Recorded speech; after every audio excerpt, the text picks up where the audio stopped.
안녕하세요. 도키와 미국 주식 채널 온 것을 환영합니다. 오늘 해볼 종목은 저희 구독자분께서 신청해주신 종목으로 Fuel Cell Energy라는 종목이 되겠습니다.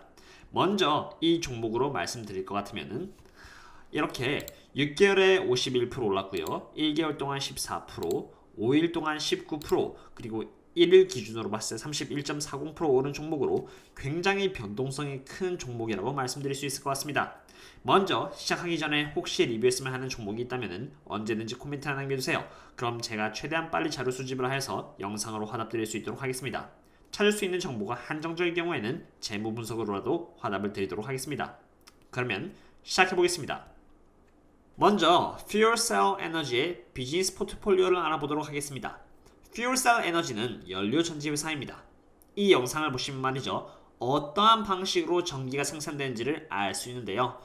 보시는 바와 같이 이렇게 공장이 있고요. 그 내부를 들여다보면은 이렇게 여러 개의 모듈이 있습니다. 이 중에서 하나의 모듈만 빼서 보시면은 이 모듈은 음극인 에노드와 양극인 캐소드 그리고 일렉트로라이트로 이루어져 있는 것을 보실 수 있습니다. 오른쪽에 산소인 옥시전이 캐소드에서 출발을 해서요. 그리고 일렉트로라이트를 지나 에노드 쪽이 수소인 하이드로전 쪽으로 갑니다. 이 과정에서 말이죠. 산소와 수소가 결합합니다. 그리고 이를 통해서 물과 전기 그리고 열이 발생하게 됩니다. 참고로 연소 반응을 거치지 않기 때문에 환경 오염이 없고요. 이산화탄소 또한 매우 적게 배출이 됩니다. 이러한 모듈들이 여러 개가 합쳐져서 말이죠. 이런 것들을 Fuel Cell 모듈이라고 부르는 것입니다. 그래서 이렇게 산소와 수소가 결합할 때 생기는 열은 여기 따로 Heat Recovery Unit이라는 데가 있고요. 그러면은 Fuel Cell Unit은 열에 의한 리스크가 줄겠죠. 이렇게 공장은 다양하게 이루어져 있고요. 이를 통해서 도시에 전기, 열, 그리고 쿨링 시스템을 제공하게 되는 것이죠. 퓨얼셀이 어떠한 방식으로 전기 에너지를 만드는지 보았으니까 포트폴리오도 구체적으로 보도록 하겠습니다. 먼저 퓨얼셀 에너지라는 회사는 이렇게 나스닥에 상장되어 있고요. 300명 이하의 직원을 보유하고 있는 작은 회사입니다. 총 이렇게 59개의 공장을 여기 위와 같은 글로벌 커스터머스 고객사들을 대상으로 이렇게 설치를 했고요. 59개의 발전소가 생산해내는 발전량은 260메가와트에 달합니다. 2019년 1년 단위의 매출액을 기준으로 해서 이 포트폴리오를 보시면 말이죠. 영상에서 보신 제품을 서비스해주고 사용할 수 있도록 라이센스를 제공하여서 받는 매출액이 44% 정도 됩니다. 그리고 어드밴스 테크는 32%고요. 발전을 통해 얻는 매출액 같은 경우는 23%이며 프로덕트 자체만으로 얻는 매출액은 1%가 되겠습니다. 이렇게 전체적인 포트폴리오를 봤으니까 구체적으로 어떤 프로덕트를 고객사들에게 납품을 해서 수익을 얻는지 또한 보도록 하겠습니다. Fuel Cell Energy는 SureSource 1500과 SureSource 3000, SureSource 4000이라는 제품을 만들어내는데 말이죠. 이것들의 각각인 차이점은 1500이고는 이렇게 1.4메가와트 정도의 캐패시티를 갖고 있다고 말할 수 있겠습니다. 그리고 효율성은 47 플러스 마이너스 2% 정도 되겠네요. 그래서 열이나 아니면 소리나 진동이나 이런 것을 통해서 에너지가 많이 빠져나간다 라고 보시면 되겠습니다. 그리고 3000 같은 경우는 2.8메가와트로 확실히 1500에 비해서는 더 많은 전기를 생산하는 것으로 되어 있네요. 그렇지만 효율적인 부분에서는 여전히 똑같은 효율성을 발휘하고 있습니다. 마지막으로 SureSource 4000을 보시면요. 3.7메가와트로 굉장히 많은 양의 전기를 만들어낼 수 있고요. 효율적인 부분으로 보시면 60%로 꽤나 많은 에너지가 보존된다는 것을 보실 수 있습니다. 지금까지 Fuel Cell Energy가 어떠한 방식으로 전기를 만들어내고 어떠한 포트폴리오를 갖고 있는지 보았으니까 구체적으로 얼마나 많은 매출액을 내고 있는지 한번 인컴 스테이트먼트를 통해서 봐보도록 하겠습니다. Fuel Cell Energy의 매출액을 봐보도록 하겠습니다. 2020년 2분기 기준으로 Fuel Cell Energy는 18.73 밀리언 달러를 찍었습니다. 2020년 1분기 또한 그렇게 다르지 않았는데요. 18.88 밀리언 달러이네요. 그러나 2014년을 비롯해서 2017년까지의 매출액보다는 확실히 많이 떨어진 느낌이 없지 않아 있겠습니다. 실제로 들어가는 이 비용 측면에서도 봤을 때 2020년 2분기는 21.86밀리언 달러고요. 1분기 때는 18.71밀리언 달러로 확실히 매출액을 만드는 데 들어가는 비용이 훨씬 더 컸습니다. 이럴 경우에는 gross profit에 큰 타격을 줄 수밖에 없겠죠. 실제로 이 gross profit을 보시면은 fuel cell 에너지는 만들어진 매출액보다 들어가는 비용이 더 많아서 gross profit 쪽에서는 마이너스를 기록했습니다. 마이너스 3.13밀리언 달러를 2분기에는 기록을 했고요. 1분기 때는 아주 약간의 gross profit이 있었네요. 16만 7천 달러 정도가 되겠습니다. 그리고 4분기 때는 3.28밀리언 달러고 2019년 3분기는 마이너스 23.39밀리언 달러로 꽤나 큰 타격을 입었다고 볼 수 있겠습니다. 그래서 gross profit, 즉 비즈니스 모델이 잘 되고 있냐 못 되고 있냐의 척도를 보여주는 이 gross profit이 아직은 꽤나 불안정해서 비즈니스 모델이 좋다, 나쁘다라고 말하기엔 좀 힘들 것 같습니다. 제가 개인적으로 중요시 생각하는 이 gross margin vs profit margin으로 와봤습니다. gross margin 같은 경우는 아까 나온 profit margin에서 그것을 퍼센테이지화 했을 때 이게 gross margin으로 나타나는 것이고요. 실제로 비즈니스 모델이 좋지 않았고 그 이유는 만들어진 매출액보다 들어간 비용이 더 많았기 때문에 마이너스 16.70%의 gross margin을 기록했다라고 보시면 되겠습니다. 더 안 좋은 부분은 이 profit margin인데요. 이 부분이 마이너스 86.10%를 기록했습니다.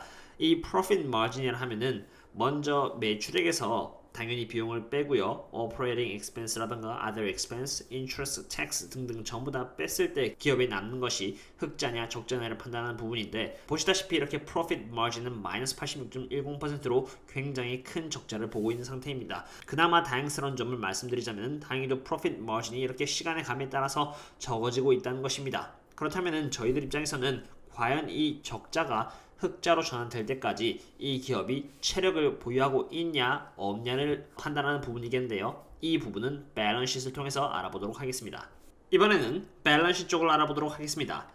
먼저 밸런스시트는 asset distribution과 liability distribution으로 나누어져 있는데 이 안에 있는 캐시와 부채의 비교를 함으로써 재정 건전성이 얼마나 좋은지 나쁜지를 판단하는 부분이라고 보시면 되겠습니다. 2020년 2분기 기준으로 fuel cell 에너지는 cash and cash equivalent가 72.37밀리언 달러를 보유하고 있습니다. non-current investment로는 34.91밀리언 달러이네요. 이 두 개를 합치면은 약 106밀리언 달러 정도가 캐시로 보유하고 있다라고 보시면 되겠습니다. receivable 같은 경우는 15.28밀리언 달러로 1년 내에 거래처로부터 받을 돈입니다. intangible은 기업의 이름이라던가 라이센스를 뜻하는 것으로 24.37밀리언 달러이고요. inventory는 60.52밀리언 달러가 되겠습니다. 그리고 property, plant and equipment net을 보면은 47.62밀리언 달러로 이것은 공장이나 장비들을 뜻하는 것입니다.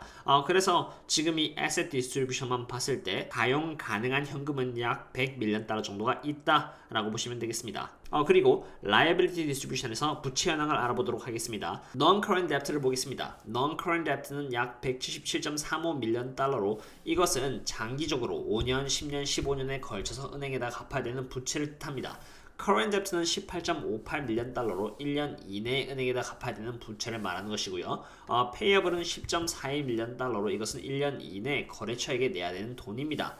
이 deferred revenue는 41.13밀리언 달러인데 이것은 그렇게 부채로 인식을 할 필요가 없는 부분입니다. 자동차로 말씀드리자면은 맨 처음에 자동차를 계약을 했을 때 100달러 정도를 내고요. 나머지 부분은 실제로 자동차를 수령할 때 냅니다. 기업 입장에서는 아직 그 나머지 부분을 받지 않았기 때문에 deferred revenue로 놔두는 것이고요. 나중에 자동차를 수령해 나갈 때 고객이 모든 돈을 지불하게 되면요. 이 deferred revenue로 잡혀있던 돈은 그대로 revenue로 들어갑니다. 그렇기 때문에 지금 현재 deferred revenue가 41.13밀리언 달러라고 잡혀있다고 해서 이것을 부채로 인식할 필요는 없다는 뜻이 되겠습니다.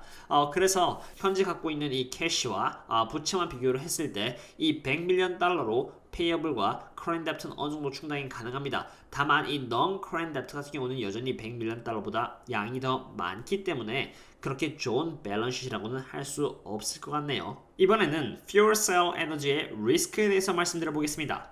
먼저 이 자료를 보시면 말이죠. 이것은 fuel cell 에너지가 따낸 수주 내역입니다. 이 중에서 리파1, 리파2, 리파3라는 프로젝트가 여기 롱 아일랜드 뉴욕에서 진행될 것으로 2021년 1분기에 걸쳐서 2022년 4분기까지 진행될 예정이었습니다. 수주 또한 리파1은 7.4MW이고요. 리파2는 18.5MW, 리파3는 13.9MW로 다른 수주에 비해서 엄청난 규모를 자랑했습니다.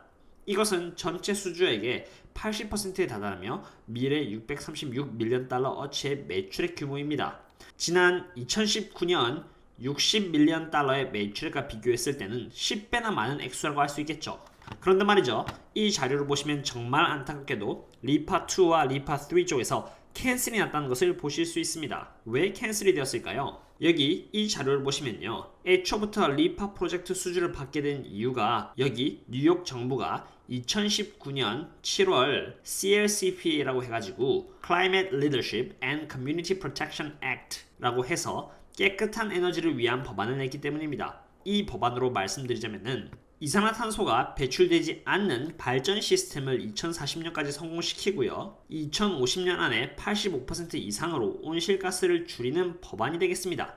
그리고 이 법안에 따르면 발전 시스템 중에 fuelcell 또한 포함되어 있고요. 실제로 이것은 CLCPA라는 법안이 만들어졌을 때 사용된 자료입니다. 내역을 자세히 들여다보시면 말이죠. 여기 Renewable energy system means system that generates electricity or thermal energy through use of the following technologies 라고 해서 재생에너지라는 것은 다음과 같은 이제 기술을 통해서 전기 에너지나 아니면 열 에너지를 만드는 것을 의미한다고 적혀 있는데 그것이 바로 solar thermal도 있고 photovoltaic도 있고요.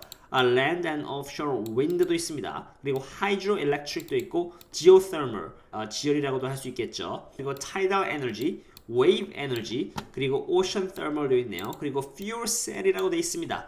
여기 fuel cell이라는 부분이 있기 때문에 실제로 리파 프로젝트를 수주받게 된 것이죠.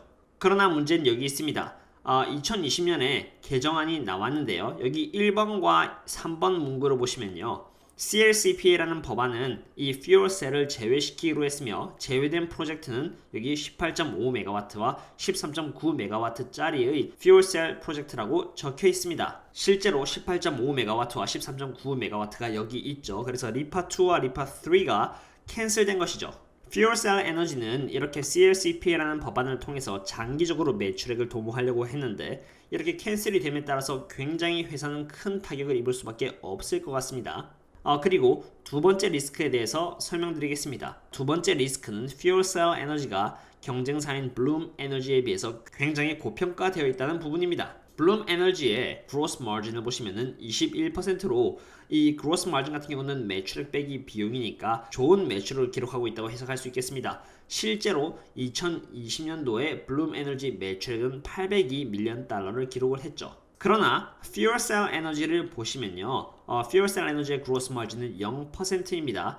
이것은 만들어낸 매출액보다 들어간 비용이 더 크다는 것을 암시하는 부분입니다. 지금까지 fuelcell 에너지가 기록한 2020년도에 총합 매출액은 이렇게 72.5밀리언 달러입니다. EV라고 해서 Enterprise Value라는 시가총액을 말이죠. 이렇게 revenue, 매출액으로 나눠서 보았을 때 2020년 기준으로 블룸 에너지보다 fuel 에너지가 2배 이상 더 고평가되어 있음을 볼 수 있습니다. 블룸 에너지는 4.1 멀티플이고요. fuelcell 에너지는 9.6 멀티플이죠. 매출액은 블룸 에너지가 fuelcell 에너지보다 더 많이 내고 있는데 fuelcell 에너지의 주가가 더 많이 올라서 더 높은 시총을 갖게 되었고 그로 인해서 더 높은 멀티플을 받게 된 것이죠. 이렇게 더 적은 매출액의 기업이 더 고평가받게 된다는 것은 미래에 충분히 조정을 줄 수 있는 리스크로 자리 잡을 수 있다는 부분이 되겠습니다. 어떠시나요, 여러분? 오늘은 이렇게 fuelcell 에너지에 대한 기업의 리뷰를 해보았습니다. 바이든의 당선이 거의 확실시 되는 오늘날 재생산 에너지는 각광을 받고 있는 시대입니다. 그러나 뉴욕의 CLCPA 법안이 안타깝게도 fuelcell을 제외했고 이로 인해 fuelcell 에너지 기업의 미래 전망은 조금 불투명해진 상황입니다.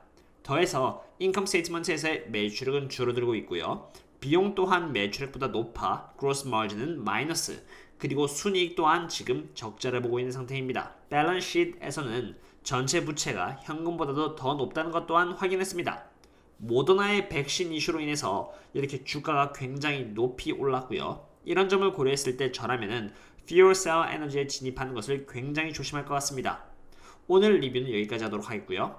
오늘 좋은 하루 됐으면 좋겠습니다. 다음에 또 뵙겠습니다. See you later.